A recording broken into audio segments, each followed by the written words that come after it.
দীর্ঘ ১১ বছর অপেক্ষার অবসান ঘটল। অবশেষে ২০২৪ টি-20 বিশ্বকাপের বিজেতা হলো ভারত।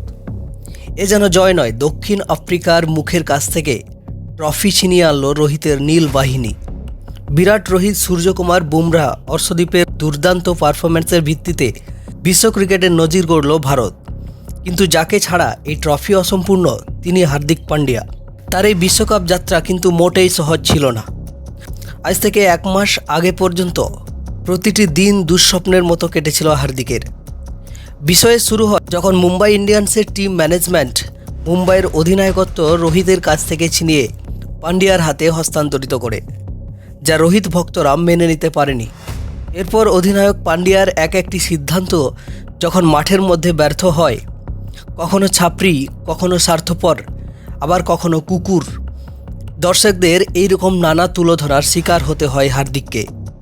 গোটা আইপিএল জুড়ে তার ফ্লপ পারফরম্যান্সের পর মুম্বাইয়ের জায়গা হয় পয়েন্টস টেবিলের সর্বশেষ নম্বর। এরপর সারা সোশ্যাল মিডিয়া জুড়ে শুরু হয় হার্দিক বিরোধী নানা মন্তব্য। অনেক প্রাক্তন ক্রিকেটারের কটূক্তিও এড়াতে পারেননি হার্দিক। বিশ্বকাপের একাদশে তার জায়গা নিয়ে প্রশ্ন তোলেন নানা ক্রিকেট এক্সপার্ট। কিন্তু form is temporary but class is permanent, এই কথাটি সত্যি প্রমাণ করে অভূতপূর্ব কামব্যাক করেন হার্দিক পান্ডিয়া। বিশ্বকাপের শুরু থেকেই দলের এক গুরুত্বপূর্ণ প্লেয়ার হিসেবে উঠে এসেছেন তিনি। কখনো ব্যাট হাতে 150+ স্ট্রাইক রেটে ব্যাট করে দলকে বিরাট লক্ষ্যে পৌঁছেছেন, আবার কখনো বল হাতে আগুন ঝরিয়েছেন তিনি।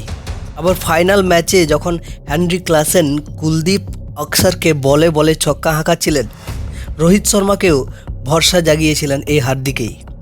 17 ওভারের প্রথম বলে তিনি মারমুখী ক্লাসেনকে প্যাভিলিয়নের রাস্তা দেখিয়েছিলেন এবং ম্যাচের 20তম ওভারে দক্ষিণ আফ্রিকার শেষ ভরসা ডেভিড মিলারের উইকেটটিও তুলে নেন এবং 16 রান প্রতিহত করে ভারতের জয় নিশ্চিত করেন, যার ফলে রোহিতও চুপ থাকতে পারেননি। ম্যাচ শেষের পর ইন্টারভিউ দিচ্ছিলেন হার্দিক। সাক্ষাৎকারকে বাধা দিয়ে তিনি তৎক্ষণাৎ চুম্বন করেন হার্দিককে।